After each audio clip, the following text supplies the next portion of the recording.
Hello everyone, I am TitanicSizedReviews. I review movies, shows, and video games, and today I am reviewing Howl for my 7 out of 31 horror movies for Halloween this year. This movie was made in 2015. It is a 93-minute long movie. It is suspense, fantasy, and obviously horror. I'm going to talk about the characters real quick. Not that I know really any of their names, because the way they talk is a little hard to hear them. They are British. Sorry, my ear's just not good enough to pick up some of the shit that they say. I'm going to talk about the overall plot, and then I'm going to go over the whole movie. And then I'll give my review on it. I'm going to ask right away, if you can help me out, please click that subscribe button. It does help me. Trying to grow my channel, I would really like to reach 100 subscribers before the end of this year. That would be awesome.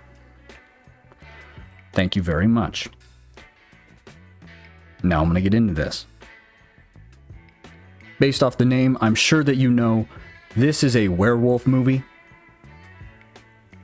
Not that hard to figure out. Well, this movie starts with the main character, whose name I believe is Joe. He works at a train station, and in the beginning of the movie, he gets off of his day shift, comes back to his locker to get a letter.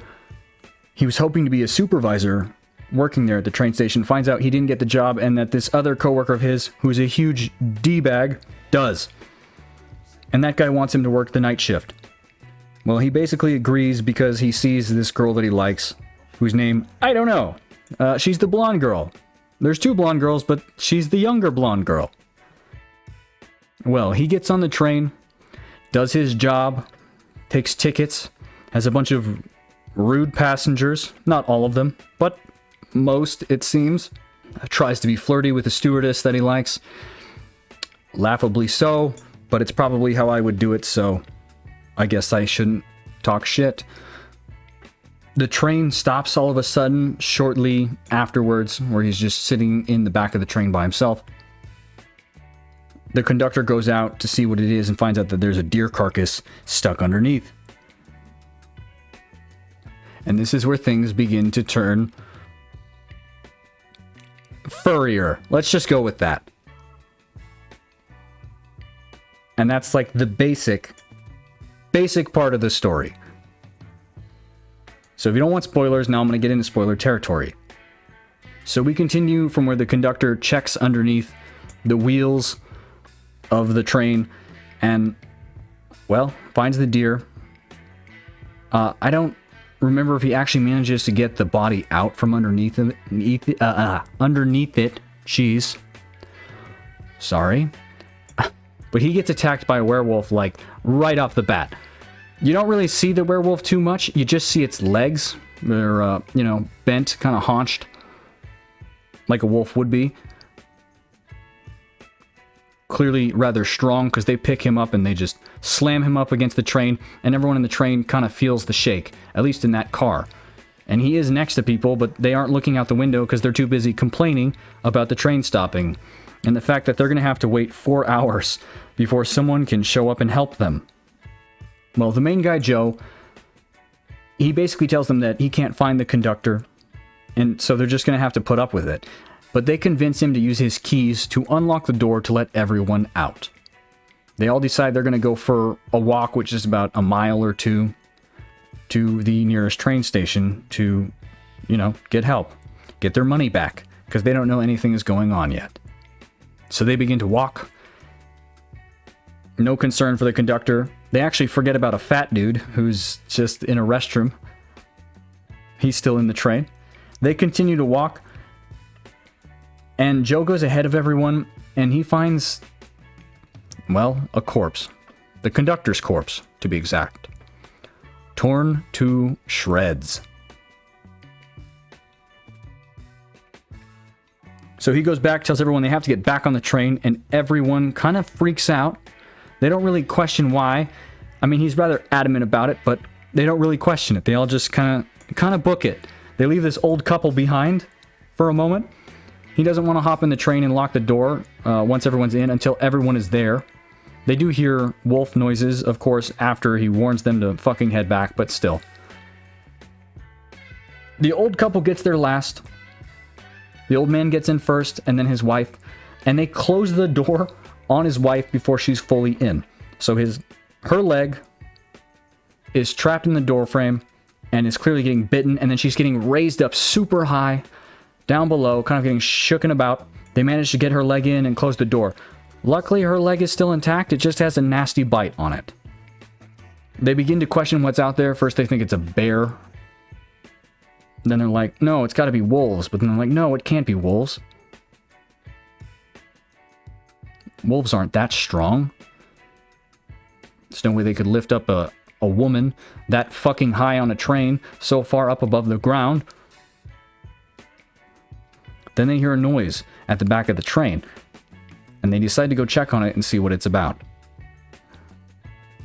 So the three guys, the main guys that are there, Joe, some other dude who's, I guess I'll just call him a hoodlum. He's not actually a hoodlum, but that's just what he portrays. And an asshole. This older dude who's just an asshole. Asshole, hoodlum, and Joe go to see what's going on with the noise. They see that there's an out of order sign on a restroom door. Hear noise coming from it, from the door trying to open. They open it, and the fat guy comes out. That's when they realize, oh, we forgot about this dude. So he joins them, and he's kind of an idiot. He's more concerned about how he missed his stop, rather than the fact that a lady's leg is bitten and they're trapped on a train. From what they assume are, well, an animal or animals.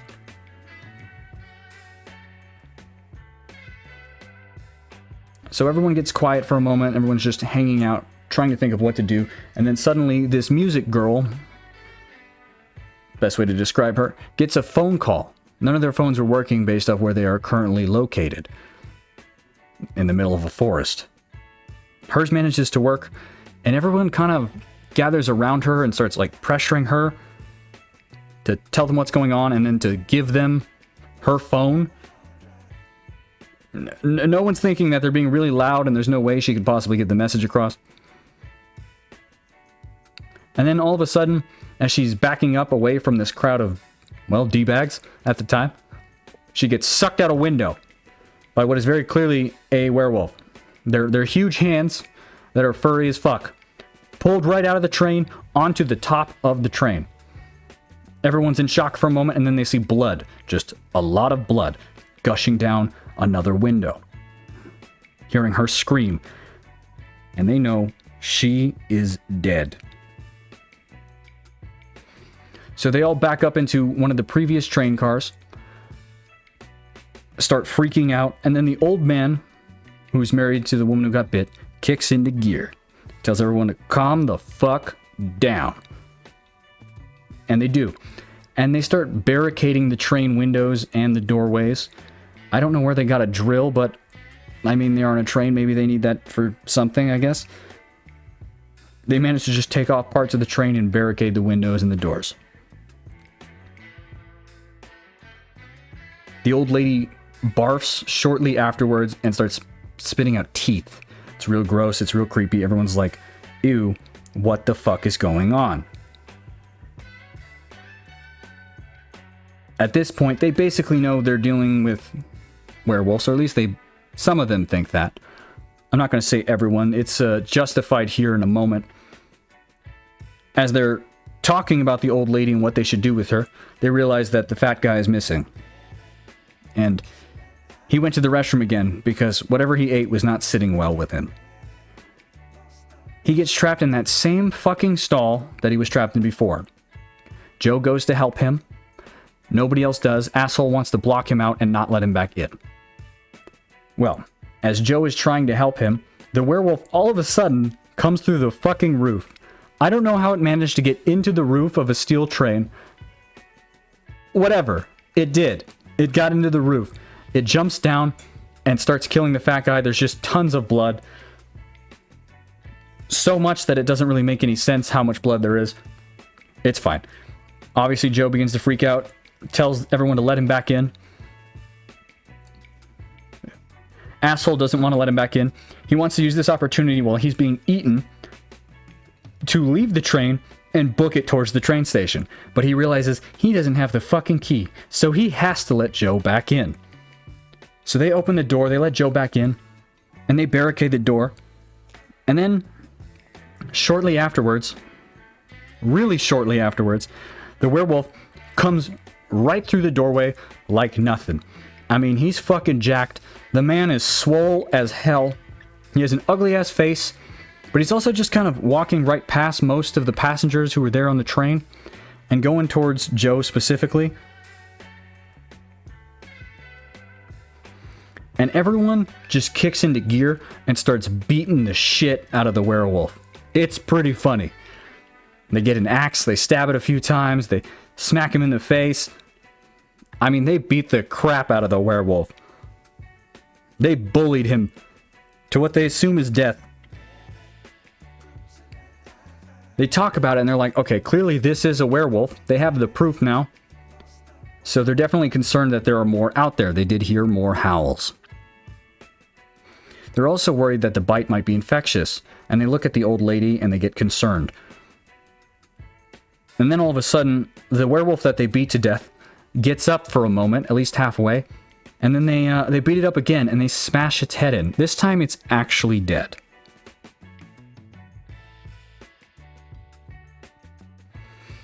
We get a better look at some of the other werewolves. They're not quite as beefy, and it's more in the darkness kind of setting, and it looks pretty good. It actually looks a little creepy for those guys.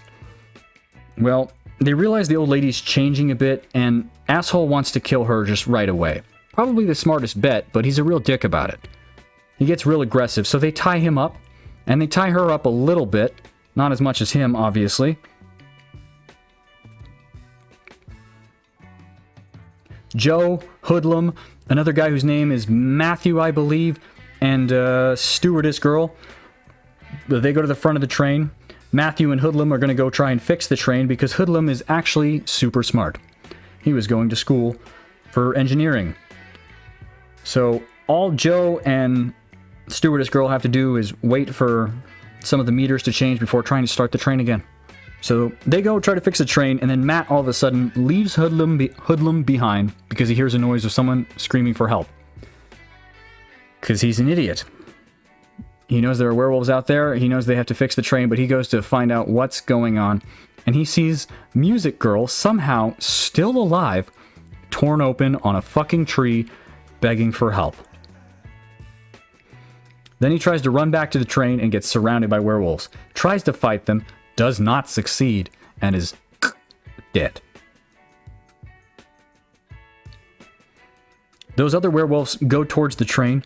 Hoodlum manages to pull himself up to hide underneath the train. The train starts, thanks to Joe and stewardess lady. So they get it moving. He has no choice but to hold on down there while he's underneath the train. The old lady turns, begins to attack, goes after her husband. The other blonde lady who's in there sets the asshole free, and then she gets grabbed through a window. She throws him the wrench to try to help her out by beating off the werewolf. Instead, he kicks her out of the fucking train. Like a real piece of shit. Well, we know she's gonna die. They show her sort of talking to a werewolf, begging not to die. That's it. That's all we see of her. The old man gets killed by the old lady. Asshole, I believe, is about to die to the old lady when all of a sudden Joe shows up with a pipe and stabs that bitch right after the train stops again. Because there was another fuel leak, or the one that was there wasn't fully patched well enough. They managed to get, it seems like a good distance, but apparently it wasn't good enough. Then the werewolves get on the train after they save Asshole from old lady. Dickhead wants to leave someone behind, and he tries to leave Joe, but stewardess chick doesn't want to just leave him behind. Because Joe's the only one actually trying to help people. She calls him a shithead, basically. Helps Joe beat him up real quick. He then blocks himself off from Joe and stewardess. And Joe had the key left in the door for some reason. I don't remember exactly why. But he uses it to get out and locks the door behind him. So Joe and stewardess are trapped on the train with the werewolves. There's 3 of them inside coming at him. And as I said, they're not quite to the stature of the first one. That first one was enormous. Well, all of a sudden, as they think they're about to die, Hoodlum shows up. He's still alive. Managed to get on the train, probably from the front. Guess it was left unlocked. Not sure. He throws a Molotov. Don't know where he got that. Kills one. Has a torch. Gets the others to back up. Joe and stewardess managed to get out. Somehow. Don't know how. They didn't have the fucking key. I'm not sure how they opened the door. As they get out, Hoodlum, well, he gets grabbed. He's dead too. Sad face. Joe and stewardess run off. They realize that they're kind of trapped. I'm pretty sure they weren't. It seemed like they had enough time to keep running. But Joe's like, no, I gotta stay behind. Otherwise, they're gonna kill us both. So that's what Joe does. And stewardess leaves. Joe gets attacked by the werewolves. Stewardess managed to make it back to the train station. We see Shithead in the forest. Asshole. Same person. And he thinks Joe's out there because he sees his coat. And he's not really even apologetic about, leaving him to die. And then he gets surrounded by these werewolves who apparently aren't affected by the moon. Don't know what the deal is with that. They kind of mention how it could just be a mutation. Whatever. Shithead, dead. End of movie. That's the end of the movie. I'd like to say that this movie, it's flawed, for sure. But I like this movie. So, before I mention the flaws, I'm just going to say it's probably a 5 out of 10. Maybe a 6, but I'm going to go with 5 out of 10. It's okay. I like it. But I realize that it's also pretty dumb. A lot of the common sense choices in this movie just don't make, any sense. They just don't make any sense. Like fucking Matt going off to help this chick makes no fucking sense. The fat guy going to the restroom, he's just an idiot, but I mean, even he shouldn't be that fucking stupid. The werewolf somehow breaking through the ceiling. I don't get that at all. Why they didn't just bust through the windows and start killing people sooner, I don't get that either. There's just a lot of little things that just don't really make fucking sense for this movie. I like this movie, though. I think it's fun. It's similar to Train to Busan, minus the zombies and more with werewolves. I believe this came out before Train to Busan. That movie's pretty good. I think this one's fun. It's not really scary. The freakiest part about this movie probably is when you see the werewolves in the dark walking. That part, when it almost looks like just a shadow with like the haunched legs, is kind of creepy with the glowing eyes. Other than that, it's more like an action comedy horror kind of thing going on. I think 5 out of 10's fair. Maybe you disagree. Let me know. Leave a comment. Please click subscribe. Leave a like on the video if you liked it. It helps me out. Please help me out. And that's about it. Have a good day or a good night, depending on when you're watching this. Thanks for watching.